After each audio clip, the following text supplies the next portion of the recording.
Welcome to Spooky News from Spooky Ventures for August 9th, 2019. With no further ado, let's just get right on to the news.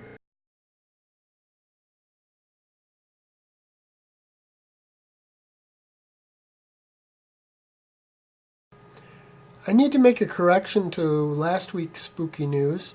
I reported that Tony Moran, who's Michael Myers in the original Halloween film, is going to be appearing at a haunted house in Rock Falls, Illinois, called Haunted Haven. Well, that part's true.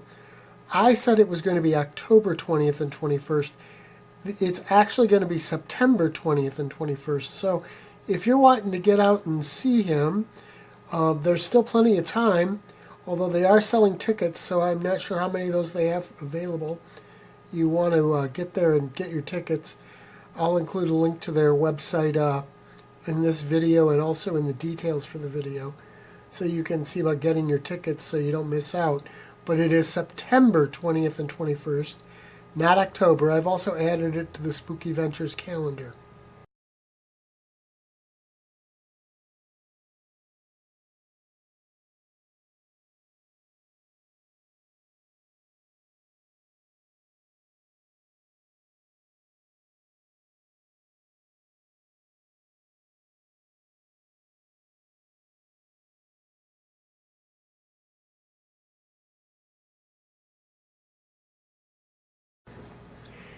Apparently there was a pretty active UFO sighting type scenario on social media recently over Ohio. It was August 3rd. Apparently a lot of people claimed they saw UFOs in the sky, and somebody actually captured some video and put it out on YouTube. Then I'll have a link to that. You can check it out. But it was apparently a pretty active night for UFO enthusiasts, at least if you were in Cincinnati.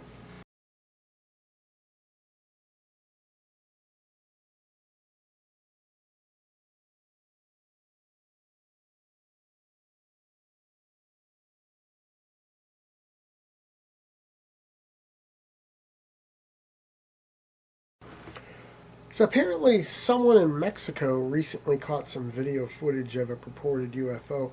I saw some of the footage. It looks pretty cool. And it looks, pretty plausible to me, but, I'm not a video expert. I just play one on TV. No, I just do these videos, and it's been a learning game the whole way along, so I'm clearly not the guy to ask about whether the video looks real or not. The funny thing is, a lot of people have been watching the video and thinking, is that alien drunk who's driving that thing? It sure looks like it. The thing's kind of wobbling all over the place, which could very well mean it's a really poorly made spoof video. Who knows? But the link to the video will be in the details section of this video, so you can go have a look for yourself. I don't know. Maybe he's been drinking some kind of space booze. Who knows? I can't imagine what that would be, but.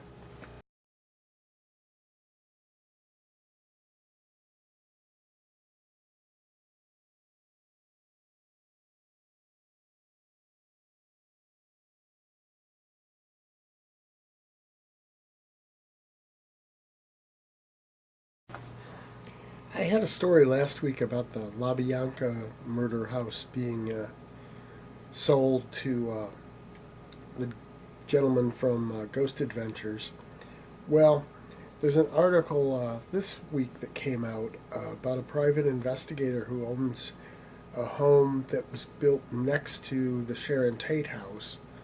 And he claims that his house is haunted by ghosts from the Manson murder. The Sharon Tate house was torn down and another house built in its place. And his house was built right next door in 2002. And he said that really weird things have been happening in his home ever since then. And so, you can check out that article and see about it. I mean, there's so much mystique around the whole Charles Manson thing.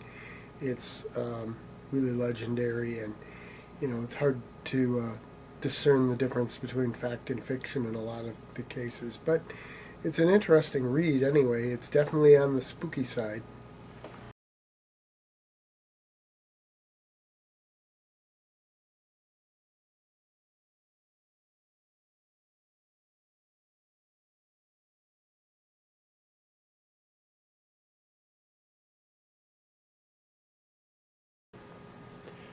Fans of Disneyland might already know, or maybe they'll be surprised to know, that Disney's Haunted Mansion is 50 years old this year. And in honor of that, they've released a whole slew of commemorative merchandise and apparel and things. And you can get any of that at both Disney World and Disneyland. So that should be something to look forward to if you're a big fan of the Haunted Mansion. I can't believe it's been 50 years already since they debuted that.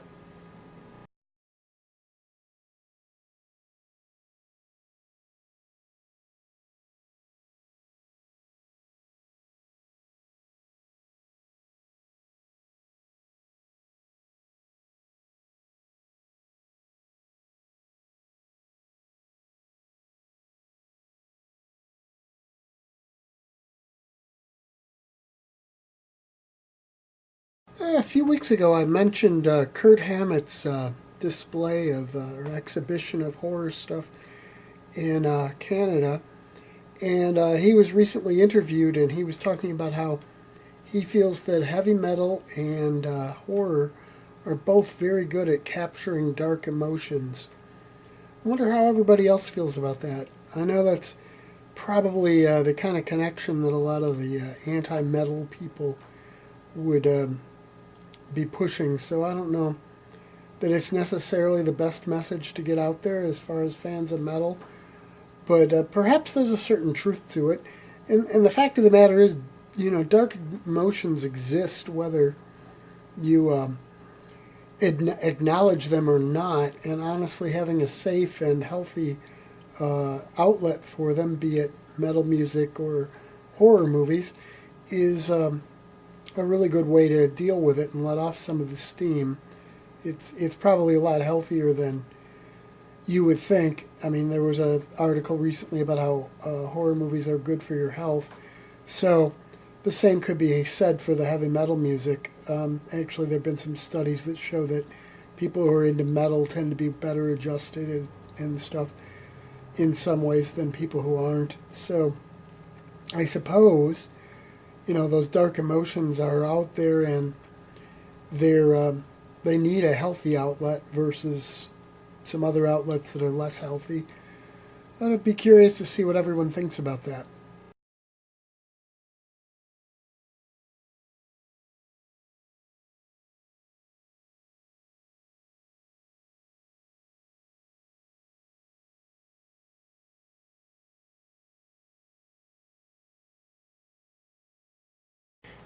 There's a lot of news about Guillermo del Toro's Scary Stories in the Dark. Of course, it comes out this weekend, so the PR machine is ramped up and raring to go and just pumping out stuff like crazy. But an interesting bit on it is that Lana Del Rey has actually done a cover of the old song Season of the Witch, specifically for the movie soundtrack. And I don't know about you guys, but I think that's a cool old song. It's got a great tone to it, and having a new version is brings some freshness to it, and perhaps it brings it to younger movie or music audiences who haven't really heard the original, or there are a ton of takes on there.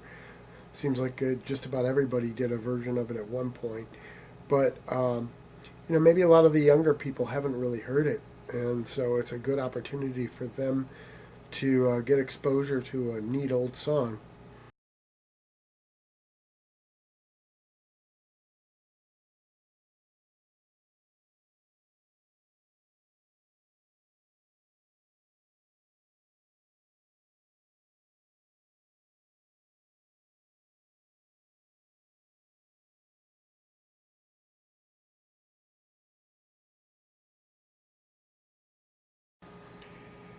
I featured the Caribou Hotel in a segment in the Spooky Travel and Spooky News a few weeks ago.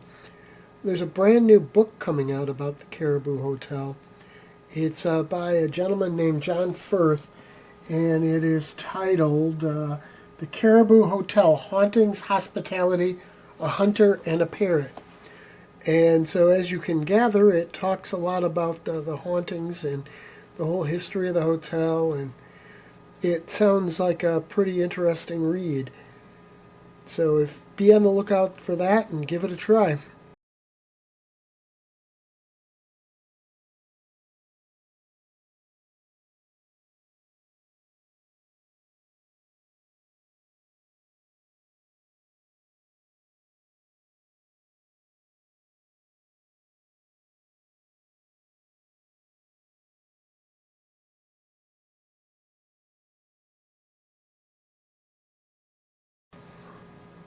So you say you like ghost stories.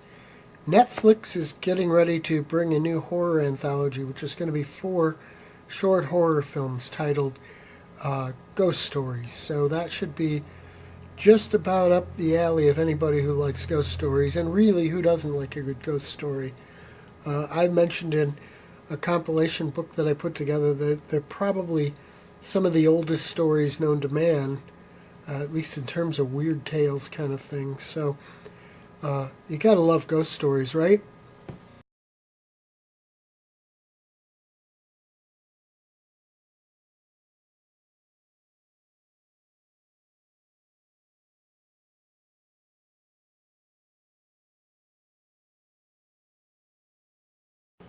So you say you're a fan of The Haunting of Hill House? Well, season 2, which is going to be called The Haunting of Bly Manor, is going to start filming next month. I'm sure it's the end of next month, September 30th.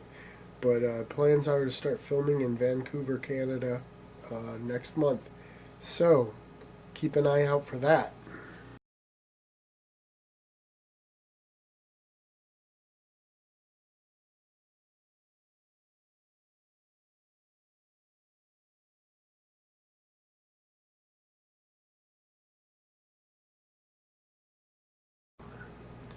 I mentioned in a recent spooky news that Are You Afraid of the Dark is coming back. Well, there's been a first trailer released, and you can get an idea of what it's going to be. It's a short trailer, but it at least gives you the idea that the show is pretty much in the same vein as the original. So that's some interesting stuff.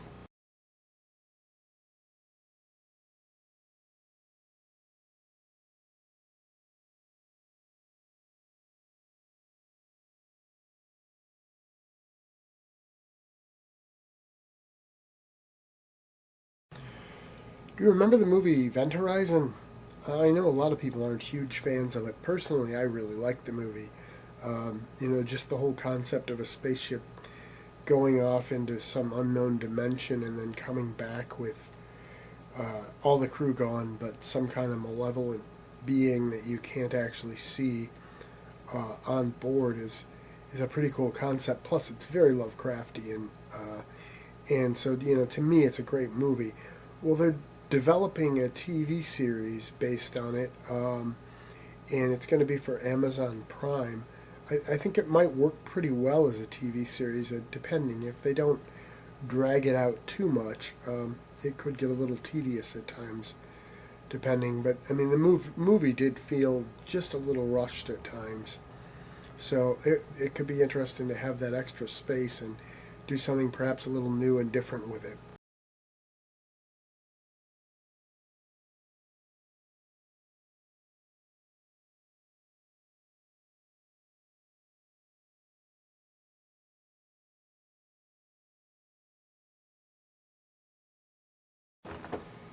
There's apparently a female led horror film called XX, and it's currently being developed as an anthology series for TV.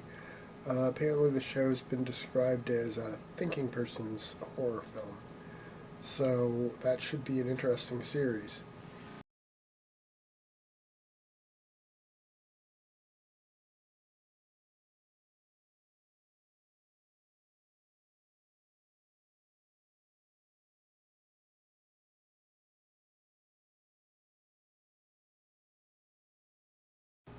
I gotta say, I love the team of Simon Pegg and Nick Frost. I mean, you really can't go wrong with those guys.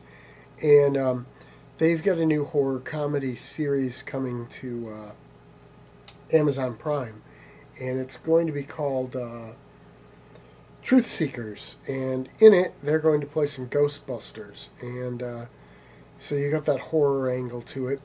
Hopefully, it's going to be a great show. I mean, with those two guys involved, I can't imagine that it wouldn't be. So keep your eye out for that.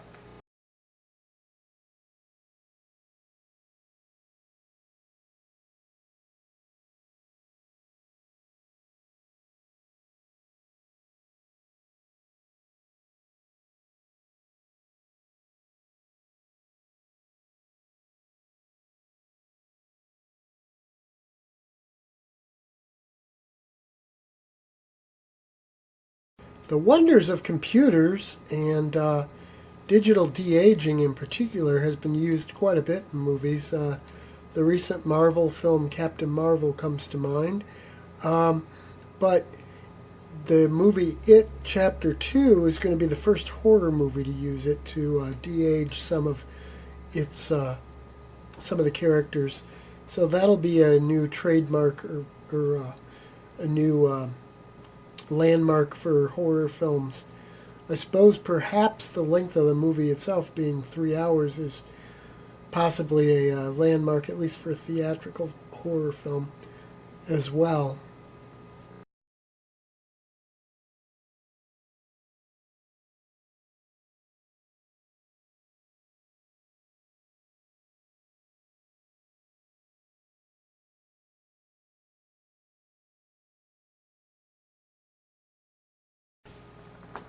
The supposed UFO crash in Roswell, New Mexico, is legendary. But have you ever heard about the one in Kettsburg, Pennsylvania? Apparently, in 1965, there was another alleged UFO crash and supposedly a cover up, or at least evidence of a cover up. Well, there's a new movie coming out called Kecksburg that should shed a lot of light on that and maybe get some attention to that particular incident. It may not ever become the legend that Roswell is, but there's a safe bet it'll be more closer to a household word or household name by the time the whole PR and everything is done for the movie.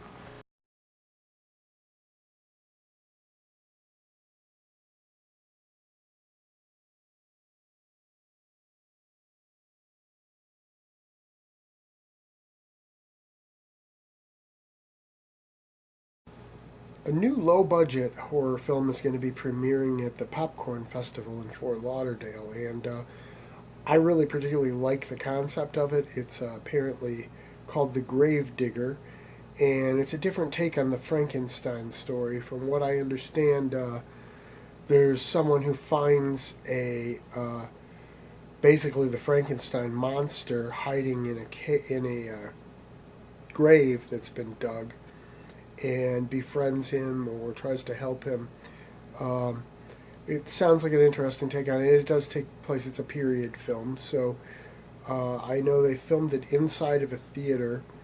Um, so it's low budget and not going to be huge scenes or anything. They did it, uh, with a shoestring budget. So it's kind of the way a lot of old horror films are done in that aspect. So it should be an interesting movie.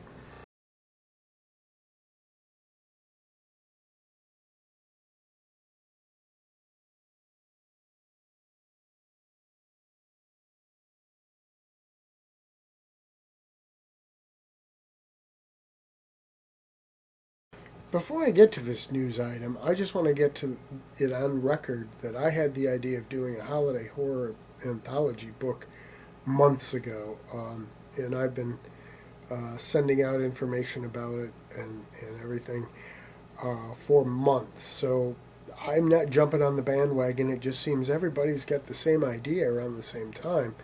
Um, because not only did I mention that horror anthology Deathcember, uh, it turns out that one, I thought it was coming out this year. It actually doesn't come out until 2020.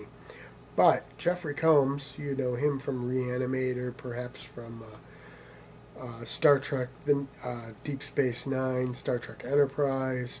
I mean, you can't miss Jeffrey Combs. And the fact that he's been involved in so many of those Lovecraft movies kind of makes him a horror legend. Um, in any event, he's going to be going to be releasing a new film called Holiday Hell, which is an anthology movie of horror that's all focused around the Christmas time holidays. So it seems like everybody's got the same idea at once. Must be a good idea, right?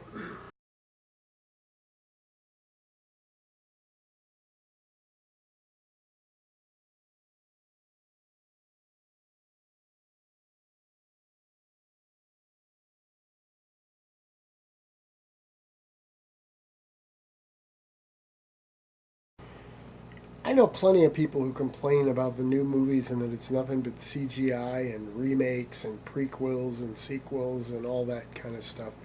Well, I don't know if James Wan is in the same area of thought as you guys on that, or I mean, personally, I don't really mind it if it's done well. There are good movies that have lots of CGI. There are bad movies that have lots of CGI. CGI for no purpose is kind of stupid. And the same thing with prequels and sequels. Some of them are really good, remakes. Some of them are really good, some not so much. Well, James Wan is going to be doing Aquaman 2, but before he gets to that, he has decided to tackle another horror film. And he said this time it's going to be not a CGI movie, it's going to use real effects, and it's also going to be a completely original horror idea. No sequels, no prequels, nothing that's out there already. So that should be pleasant news for those who are frustrated with the current state of horror and even science fiction and adventure movies. The Marvel superhero movies are packed full of CGI and all that. So it should be a refreshing take for a lot of people.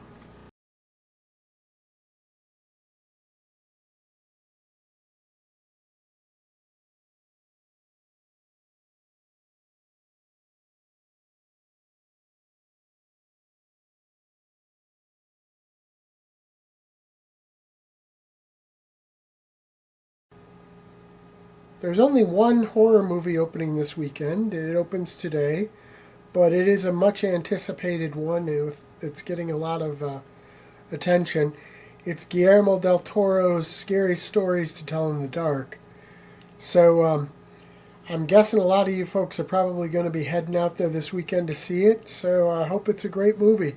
It looks quite good from the trailers, and it's certainly generating a lot of hype.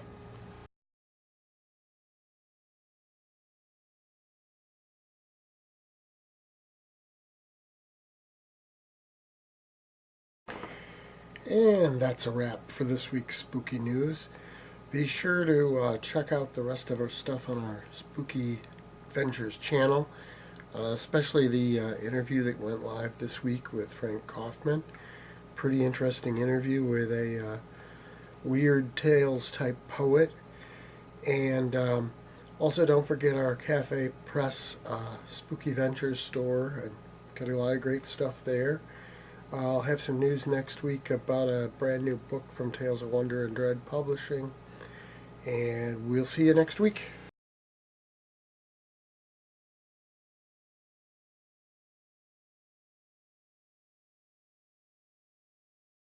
Spooky Ventures is the home for spooky content and spooky merchandise on the web. Check it out today at spookyventures.com. And remember, always keep it spooky.